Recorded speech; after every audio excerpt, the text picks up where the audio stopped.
좋은 일자리를 잡겠다고 젊은 사람들은 취업이 늦어져요. 취업이 늦어지니까 당연히 결혼이 늦어지죠. 당연하죠. 자, 그리고 거기에 더해서 우리 교육비 비싸죠. 집값 비싸죠. 그러면 결혼을 하려는 사람들이 다들 맞벌이를 원해요. 저소득층이나 취약계층들 혼인율이 훨씬 낮아요. 그러니까 결혼도 돈 있어야 하는 사회가 된 거예요. 비극적인 거예요. 2030년 지나면서부터 우리가 빙하를 볼 수 있을 거라는 생각이 들어요. 그래서 시간이 많지 않아요, 지금. 우리 한국의 성장을 방해하는 구조적인 요소 중에 교수님께서도 한 포인트로 짚어주신 부분이에요. 저출산 부분에 대해서 또 교수님의 해안을 듣고 싶은데요. 국가소멸이란 단어가 어디 공상과학 영화에 나오는 단어가 아니고 이렇게 피부로 느껴졌던 적이 없는 것 같아요. 보면 지금 4분기 출산율이 0.65로 어제 발표가 됐거든요. 그러면 역대 세계 최저라는 이런 기록을 셀프로 경신하고 있는 뭐 이런 수준인 것 같은데 출산율 자체가 현재 어느 정도로 낮은 수준인가요? 말씀하신 것처럼 세계의 기록을 지금 계속 깨고 있다고 생각이 되고요. 2022년에 0.78이었던 것 같아요. 근데 잠정치 발표된 게 2023년에 0.72 정도, 그리고 작년 4분기 같은 경우에는 0.7이 깨졌다라는 게 지금 잠정적인 발표인데, 아시다시피 뭐 저출산 문제 이야기된 게 하루 이틀이 아니에요. 한 20년은 이야기가 된 것 같고, 정부도 지금 많은 돈을 퍼붓고 있죠. 초기에는 사실 저출산 대책이라고 정부가 예산을 좀 부풀렸던 면이 있어요. 뭐냐면은 이것저것 다 가지고 와서 이것 저출산 예산이라고 해서 뻥튀기를 좀 했던 면이 있죠. 그래서 그걸 비판을 많이 받아서 최근 몇 년 동안은 특히 이제 서유럽 국가들 같은 경우에 저출산을 위해서 가족 관련 지출, 패밀리 베네핏 엑스펜디처라고 부르는데, 그걸 많이 한 게 도움이 됐다라는 걸 받아들여서 우리도 이제 가족 관련 지출들을 많이 늘리고 있어요. 지금 뭐 육아에 대한 수당을 주는 것부터 해서 여러 가지들, 뭐 육아휴직 문제부터 시작하고 보육 문제에서 예산들을 많이 쓰고 있거든요. 돈을 굉장히 많이 쓰는 건 맞아요. 그런데도 불구하고 효과가 없어요. 지금은 뭐냐면은 과거에 했던 방식 더 줄게 라고 하는 게 아니고 왜 효과가 없는가를 돌이켜봐야 돼요. 왜 우리 저출산 문제가 돈을 지금 많이 씀에도 불구하고 해결이 되지 않는가라는 근본을 지금 되짚어 봐야 되는데, 참 안타깝게도 정부가 그런 근본적인 문제에 대해서 관심이 없어요. 이거 돈 더 줄게, 이거 더 지워줄게 라는 정도에 단편적인 것들. 그치고 있다는 것이죠. 서유럽 국가들 쪽에 했던 가족 관련 지출에 대한 지원 혜택을 조금 늘리는 그런 방안에 대해서도 말씀을 해주셨는데, 다른 선진국에서도 뭐 이런 저출산 상황을 조금 그래도 잘 정책이나 이런 걸 활용을 한 사례가 있을까요? 유럽 국가들은 더 빨리 나타났던 현상이기 때문에 말씀드린 것처럼 가족 관련 지출도 늘렸고, 독일하고 프랑스에서 저출산 대책이 프랑스가 더 성공적이었다고 평가를 받아요. 그 이유는 뭐냐면 프랑스 같은 경우 결혼을 하지 않은 상태에서 아기를 가질 수 있는 대책들을 굉장히 많이 해줬어요. 독일이 사실은 프랑스보다 굉장히 보수적인 나라이기 때문에 그런 부분들을 적게 한 게 차이다, 이런 이야기도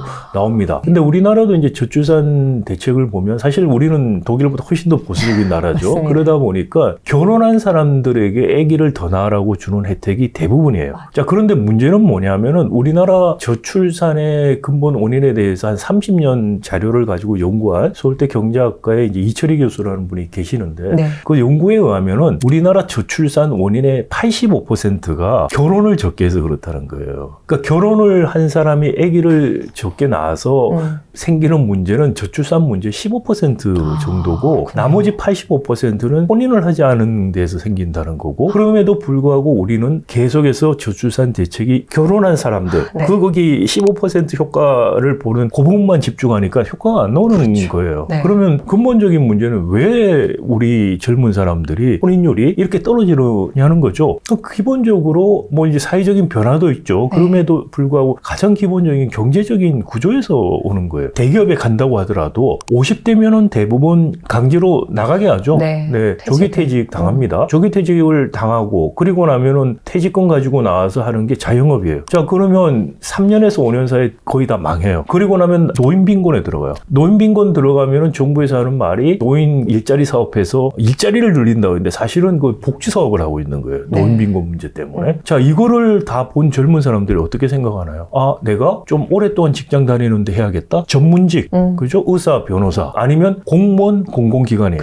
정년할 수 있는데. 그거 안 되면 대기업이에요. 그럼 젊은 사람들 입장에서 공시족 이런 것 생기고 하면서 어떻게 됩니까? 처음에 자기가 원하는 직장에 들어가는, 입직하는 연도가 계속 늦어져요. 그럼요. 그래서 지금 현재 가장 오래 다녔던 직장들을 가지고서 서베이를 해보면 35세쯤에 들어가서 50에 나와요. 근속기간이 15년밖에 안 돼요. 몇 년 전까지 결혼까지만 해도 근속 기간이 20년이었거든요. 네. 20년도 짧죠. 30년 뭐 이런 식으로. 네네. 30년 우리가 국민연금 이런 소득 대출 계산할 때 40년 달인다고 생각해요. 근데 현실은 15년이에요. 자, 그러면 15년이 있다가 되니까 점점 또 어떻게 되느냐? 퇴직금도 줄어들죠. 네. 자영업 중에서 영세 자영업이 점점 나빠질 수밖에 없어요. 자영업 이 구조를 두고 자영업 대책 아무리 쏟아내봤자 해결이 안 돼요. 노인 빈곤 해결 안 되고요. 고령화 지속되면서 재정적으로 노인 빈곤 문제를 해결하는 거 불가능해지기 시작할 거예요. 이게 더 기대되면 기대될수록 좋은 일자리를 잡겠다고 젊은 사람들 취업이 늦어져요. 취업이 늦어지니까 당연히 결혼이 늦어지죠. 당연하죠. 자, 그리고 거기에 더해서 우리 교육비 비싸죠. 집값 비싸죠. 그러면 결혼을 하려는 사람들이 다들 맞벌이를 원해요. 그러면 결혼해서 맞벌이하고 출산을 했을 때 여자분들이 받게 되는 불이익들이 아직도 많아요. 그럼 하나만 놓는다고 자꾸 생각을 하죠. 근데 거의 더 나라고 돈 주는 정책이 지금 우리 저순전 대책인데 문제는 그것 때문에 30대 중반쯤 가서 많은 특히 여성분들이 생각하기로 내가 왜 굳이 결혼하냐는 거예요. 아니 내가 직장도 있고 네. 굳이 내가 왜 결혼하면 아직도 독박이다 생각을 하죠.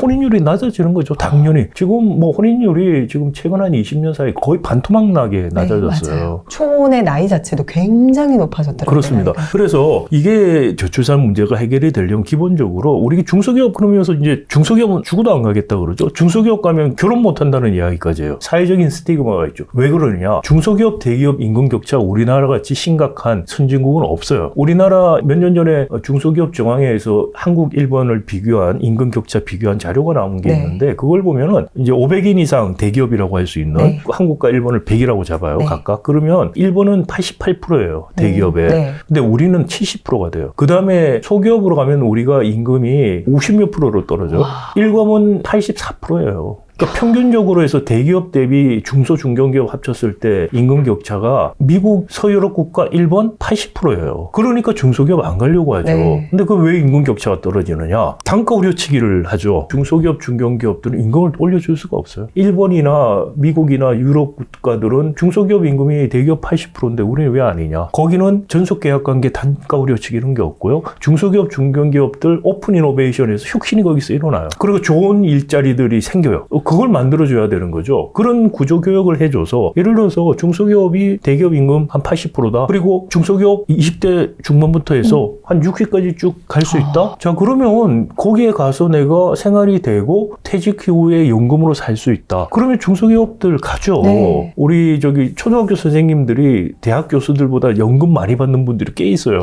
그 이유가 뭐냐면은 근속연수. 근속연수예요. 그래야만 이게 바뀔 수가 있어요. 그래야지 임금격차 줄어들 뿐 아니라 그래야지 저출산 문제도 해결이 되고 그래야만 자영업 문제, 노인빈곤 문제가 해결이 될 수가 있어요. 연결이 돼 있는. 다 연결이 돼 있어요. 그러니까 이 근본적인 것들은 바꾸지 않고 노인빈곤은 재정으로 떼우고 소상공인들 자영업 문제는 무슨 카드 수수료니 뭐 임대료 어쩌니 그걸로 떼우고 해결 안 되잖아요. 네. 저출산 결혼한 사람들한테 더 줄게 라는 이야기만 하고 있어요. 결혼을 안 한 사람들의 그렇죠. 더 결혼, 지금 그렇죠. 결혼 안 한 사람들이 결혼하고 가정을 꾸밀 수 있도록 해줘야 되고. 그리고 사실 우리도 결혼하지 않은 분들도 자녀를 가지는 문제에 대해서 더 지원을 해줘야 돼요. 맞아요. 근데 이게 참 그 문화적으로 얼마나 우리가 갈 수 있을지는 제가 잘은 모르겠습니다만 그런 전향적인 자세도 필요하고. 근데 더 중요한 것은 20대 중후반에서 30대 초에 취업을 해서 그리고 결혼하고 가정을 꾸려서 내가 경제적으로 예측 가능한 나의 라이프 사이클이 있어야 돼요. 예측 가능한 그렇죠. 거기에다가 집값 문제라든지 육아를 위한 여러 가지 보조 같은 것들이 같이 가는 종합적인 대책이 있어야지 이 문제가 해결이 되지. 그러지 않고 지금 돈만 쏘아붓고 결혼한 분들 애기 더 놓으세요라는 정책만 해서 지금 효과가 없는데도 그것만 계속 고장난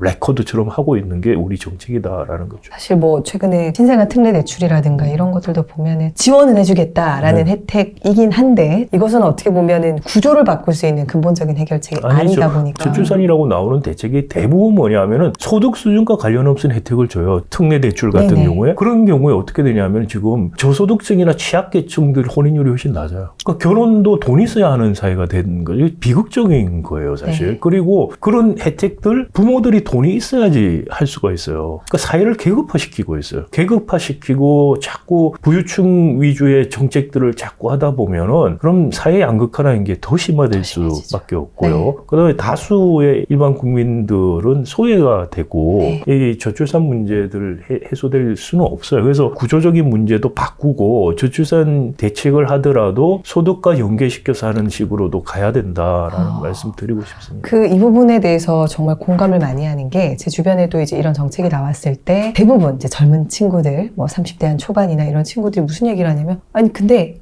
아기를 낳아야 또 뭐 그 혜택을 볼 수 있어. 나는 지금 당장 결혼에 대한 어떤 구체적인 계획도 못 세우고 있는 경제적인 상황인데 애를 낳아야지만 이런 정책이 지원, 그러니까 허들이 너무 높은 그렇죠. 거예요. 그것 때문에 네. 내가 결혼을 그러니까요. 할까? 그것 때문에 결혼을 내가 선택 결정할 수는 없는 거잖아요. 그런 거죠. 근데 그 정부는 그런 식으로 지금 정책을 계속 쓰고 있는 거죠. 그 허들을 낮춰줘야 되는데 네, 이렇게 네. 고민하는 젊은 친구들. 그렇죠. 결혼도 하고 생활을 내가 가족을 가질 수 있겠다는 생각을 할 수 있는 그런 사회 경제적인 구조를 만들어 줘야지 되죠. 지금 이 상황이 앞으로 어떤 상황이 저도 조심스럽습니다만은 2030년 지나면서부터 우리가 빙하를 볼 수 있을 거라는 생각이 들어요. 그래서 시간이 많지 않아요 지금. 그래서 지금부터 이 항로를 바꾸는 작업들을 하지 않으면 빙하가 보이기 시작한다고 하면은 늦을 수 있고, 근데 그 남은 시간이 많지 않다라는 생각이 들어요. 그래서 5년, 10년 이후에 우리 이렇게 가면 모습은 어떻게 될까? 빙하가 보인다라는 이야기가 이제 나올 수 있는 상황이 되지 않을까라는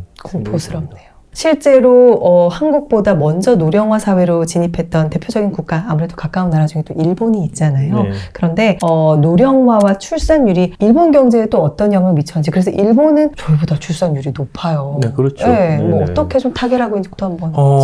일단 일본도 이제 결혼 안 하는 비율들이 점점 높아지고 높아지고 있죠. 네. 문제가 있습니다만은 일본은 아직도 평생 직장 같이 가요. 구조가 다르네요. 네, 다르죠. 그러니까 일본 학자들이나 이런 분들하고 이야기하면서 우리 50대 되면은 이렇게 강제로 직장에서 조기 퇴직 당하고 이런 이야기를 하면은 다들 깜짝 놀라요. 어떻게 먹고 사냐? 기본적인 이야기. 그래서 일본이 지금 대졸 초임이 우리보다 낮아요. 네, 그래서 일본에 뭐 일자리 잡으러 갔다가 이것밖에 월급 안 준다고 돌아오고 하는 경우들도 생겨. 일본은 그래서 어떻게 보면은 이 노동이 좀 부족해요. 레이버 쇼리지가 있어요. 그럼에도 불구하고 별로 임금이 안 올라가는 정말 독특한 지금 구조를 갖고 있는데 그럼에도 불구하고 일본은 오래 일을 해요.